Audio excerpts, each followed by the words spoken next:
राधा स्वामी।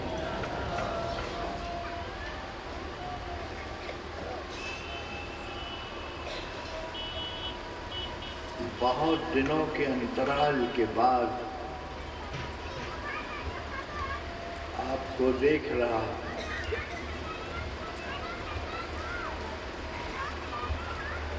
कुछ कहने के लिए नहीं आया हूं आपके बीच में,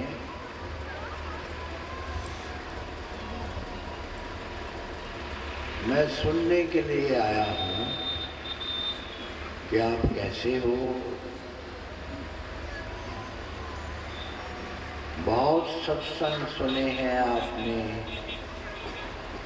इसी मैदान में या दूसरी जगह, बहुत से सत्संग हुए हैं, आपने सुने हैं, आपने प्रसाद पाया है, आपने आशीर्वाद पाया है। जिस संत की महिमा गाते हो उस संत के दर्शन भी किए। तो मैं तुमसे पूछता हूँ, तुमसे छोटा सा सवाल करता हूँ कि इतना समय बीत गया, तुमने क्या पाया?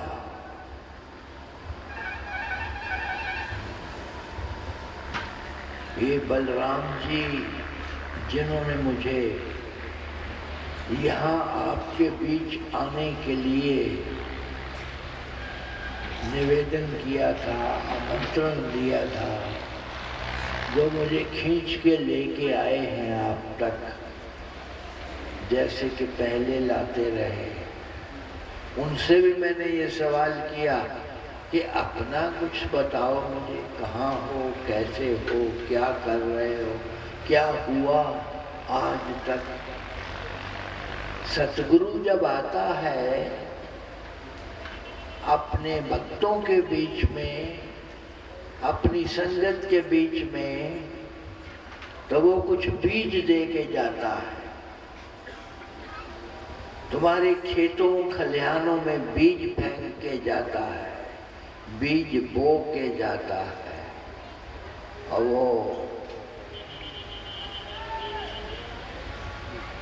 वो तुम्हें देखने होते हैं कि वो बीज फूटे, कि उनसे अंकुरित आए, कि वो पल्लवित हों, फलावित हों, उन पे पत्ते आए, फूल आए, वो पेड़ बने और आपको हर प्रकार से राहत दे। तो मैं तुमसे पूछता हूं, कितने पेड़ तुमने उगाए और कितने फल खाए, क्या खाया, अब तक क्या हुआ। आगे का सबक जो देता है उसको ये भी तो हक है पूछने का कि होमवर्क किया है। स्कूल में, कॉलेज में तुम्हारे बच्चे जाते हैं, तुम होमवर्क देखते हो, वो लेके जाते हैं, टीचर होमवर्क देखता है। क्या मुझे ये हक है ये पूछने का आप सबसे कि अपना होमवर्क दिखाओ मुझे?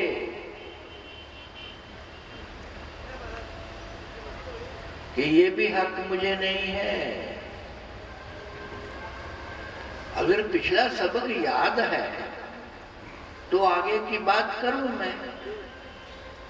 अगर पिछला सबक ही याद नहीं है, तुमने ध्यान ही नहीं दिया है, उस बच्चे की तरह जो खेल कूद में लगा हुआ है, जो खोया है संसार के खेलों में, और उसने एक भी अपने गुरु की बात को पल्ले नहीं बांधा, एक भी शिक्षा पर आचरण नहीं किया, वो बच्चा अगर उस तरह हो तो फिर तो काम न चलेगा, अगली क्लास में नहीं जा सकते।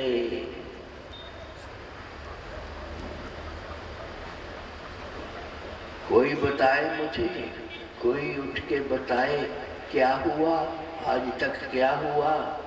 कितने साल बीत गए। मोतीलाल जी, ये पूछता हूँ बलराम से, इसके भाई राधे श्याम से, मैं पूछता हूँ अखिलेश से, ये तो बच्चा था जब से हमने काम शुरू किया यहाँ, आप सबसे पूछता हूँ, ये आभा बैठी है, ये वहाँ भी चली आती है हमारे धाम पर, और यहाँ भी बैठी रहती है, सत्संग सत्संग सत्संग।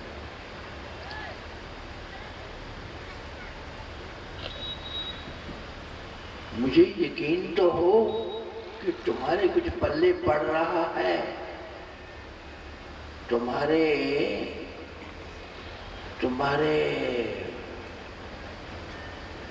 कोठी में कोई दाने पड़ रहे हैं, कोई फल उतर रहा है, तेरी झोली भर रही है कि ऐसे ही बेकार में हम आते हैं, खपते हैं और चले जाते हैं, और ऐसे ही आगे भी आते रहेंगे, बोलते रहेंगे, चले जाएंगे। अगर ऐसा ही क्रम चलता है तो हमें बैठ के सोचना पड़ेगा कि क्या हम तराना में आए कि ना आए। बीच में हम नहीं आए थे क्योंकि हमने यही सवाल उस वक्त भी उठाए थे किसी से, तो उन्होंने कहा महाराज जी हम आपको निराश नहीं करेंगे, वो तो आपके बीच में नहीं है जो आप देने के लिए, लेकिन आप भी उन्हीं को रिप्रेजेंट करते हैं, आप भी उन्हीं की मूर्त हैं। मुझे बताओ आप, मेरे लिए मुश्किल है कुछ कहना, कुछ बोलना, कुछ करना। ये कोई रंगशाला नहीं है, ये कोई स्टेज पर एंटरटेनमेंट शो नहीं हो रहा है कि आप आए हो देखने, नाच गाना देख लोगे, सुन लोगे, जल लोगे। ऐसा ही अब तक हुआ है ना? बोलो। यहाँ महेंद्र गर्ग साहब बहादुर इंदौर से हैं, आए हुए हैं, वो सिंगर्स में बुला रहे हैं। क्या करूंगा सिंगर्स में आकर के? मैं तो हर बार आ सकता हूँ, हर पल आ सकता हूँ, उनके लिए जो सच्चे प्यासे हैं, ताकि उनकी प्यास बुझाई जा सके। अब तक किन लोगों की प्यास बुझी, मुझे भी तो पता लगे ना, ताकि मैं भी हिसाब किताब बढ़ाऊं, मुझे भी पता लगे कि कोई एक भी आप में ऐसा है जो पास हुआ है, जो उत्तीर्ण हुआ है, या जिसकी प्यास बुझी है, जो रोग से बाहर आया है, निरोग हुआ है, जो अशांति से शांति की ओर गया है, जो अंधकार से प्रकाश की ओर गया है, जो दुख से निकल करके सुख में प्रवेश पा चुका है, जिसने आनंद को अपने भीतर उतारा है। सतगुरु जो देने आता है, उसमें से कुछ भी पाया है तुमने? मुझे बता तो दो। नहीं पाया है तो फिर कैसे चले आगे?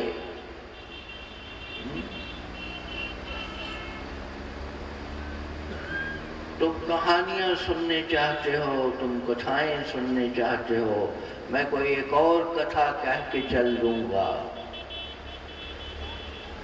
कितनी कथाएं हो गई, कितनी कथाएं हो गई उसके बारे में जिसको तुम कहते हो अकथित है, वो कहा नहीं जा सकता।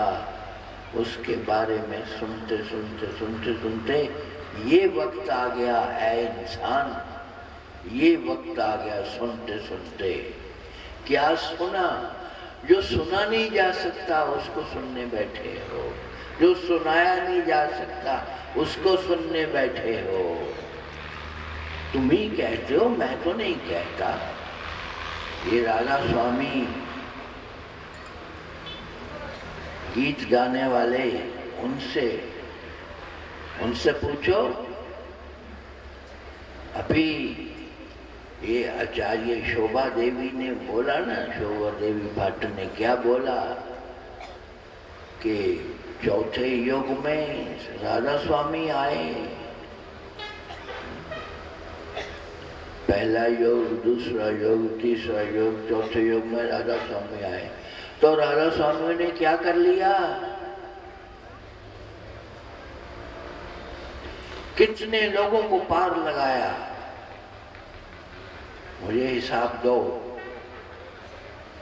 कहाँ है वो राधा स्वामी संत जो पार लगाने आए थे तुम्हें? और तुम कहाँ हो? आज भी गोते खा रहे हो भवसागर में कि पार उतरे हो? अगर आज तक पार नहीं उतरे तो मैं कोई जादूगर नहीं हूं जो अभी तुम्हें पार लगा दूंगा पल भर में। मैं भी वैसा ही हूं, उनसे भी पीछे हूं, उनसे भी नीचे हूं। मैं कैसे लगाऊंगा तुम्हें पार? वो नहीं लगा सके तो हम न लगा पाएंगे तुम्हें पार। मैं भी यहाँ आता रहा हूँ, कब से आता रहा हूँ मुझे तो याद भी नहीं है, कितने साल हो गए। 12 साल पहले जो सिंगस था उसमें भी मैं यहाँ था, उससे पहले 5 साल, उससे पहले भी मैं यहाँ था। कितने सत्संग दे चुके। यहाँ पर एक छोटा सा बना हुआ होता था जिसमें हम ठहरते थे, यहीं पर कच्चा पक्का, और सत्संग दे देते थे। कुछ लोग पास आके सत्संग ले लेते थे, कुछ लोग दूर से सत्संग ले लेते थे, कुछ लोग तुम्हारी तरह ऐसे पंडाल में बैठ जाते थे। यहाँ पर, यहाँ की इस क्षेत्र की आचार्या हमारी उमा देवी जी थी, रमा देवी जी उमा का ही रूप थी, आचार्य रमा देवी।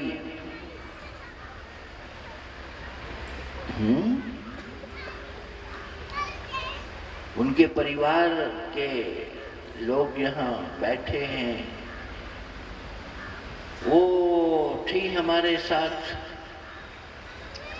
बैठती थी ऐसे ही जैसे आज ये शोभा देवी जी बैठी हैं, मंच पर विराजमान हैं। ऐसे ही इनके पतिदेव सूर्य नारायण जी भट्ट बैठते थे। वो बहुत अच्छा सत्संग देते थे, बहुत बोलते थे। उनको कला आती थी बात करने की, बोलने की, व्याख्यान देने की।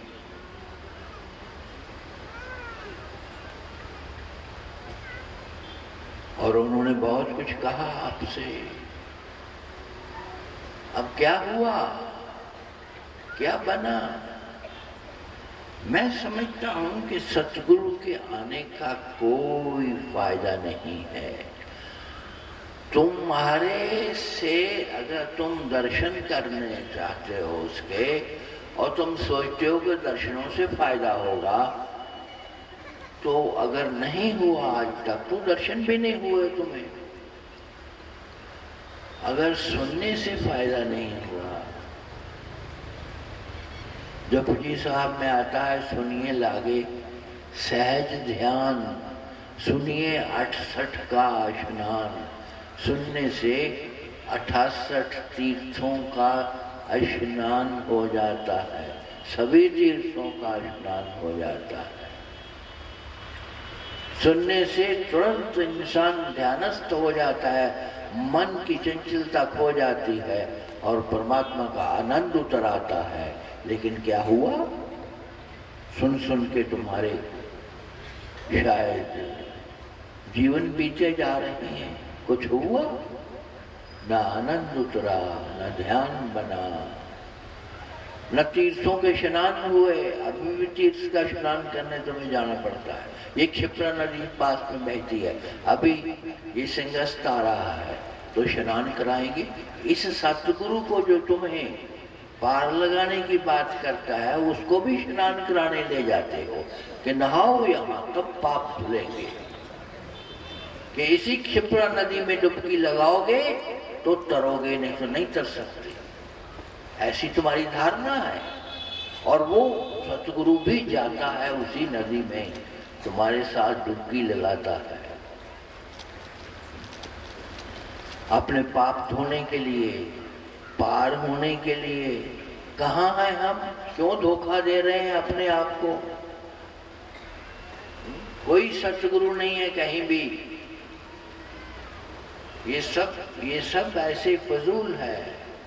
अगर सतगुरु है और तुम्हारी आस्था है और तुम्हारी श्रद्धा है, तो क्या तुम्हारा ये सोचना वाजिब है कि वो नहाएगा, स्नान करेगा तो पाप धुलेंगे, कि वो भी पापी है? अगर सतगुरु भी तुम्हारा पापी है तो क्यों अपना वक्त ज़ाया कर रहे हो? क्यों अपना समय बर्बाद कर रहे हो उसके पास बैठ के? तुम भी पाप के भागी बन जाओगे। खबरदार, भागो यहाँ से, निकल जाओ, चले जाओ दूर से। ऐसे पापी के पास मत बैठो।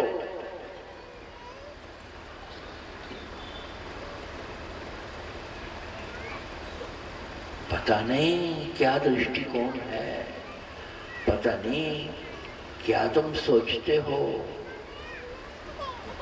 और कैसे तुम अपना समय निकाल करके इतनी बड़ी तादाद में आ जाते हो सुनने के लिए।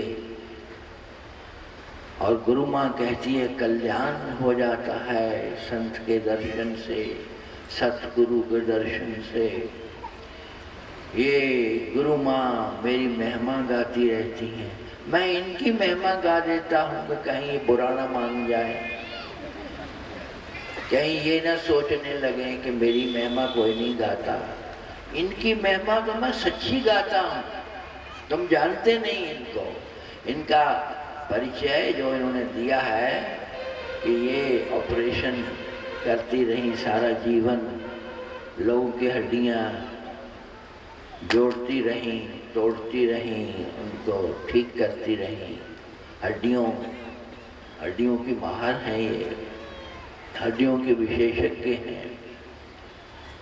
बाहर के देश में भी जाती रहीं, स्विट्जरलैंड में, यूके में कई साल तक वहाँ रह करके ये काम किया है इन्होंने। लेकिन ये परिचय नहीं है और संत का ये परिचय भी नहीं है। लोग मेरा परिचय देने खड़े हो जाते हैं। ये डायरेक्टर जनरल पुलिस थे। कब थे?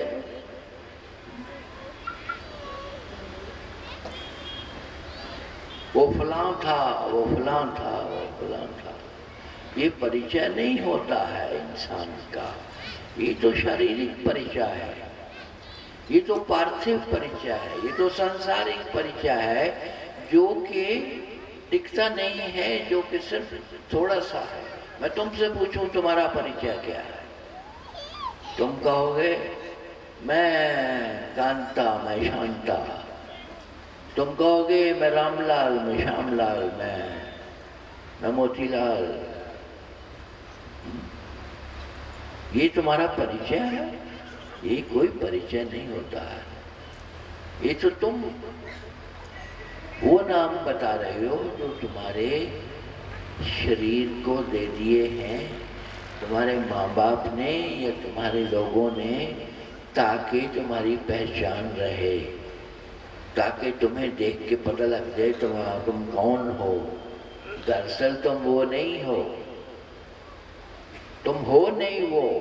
ना तुम श्यामलाल हो, ना तुम कांता हो, ना तुम शांता हो। तुम जो हो तुम्हें पता नहीं, गुम है इंसान, पूर्ण रूप से गुम है। और अगर कोई तत्ववेता संत, अगर कोई पहुंचा हुआ सतगुरु, अगर कोई उस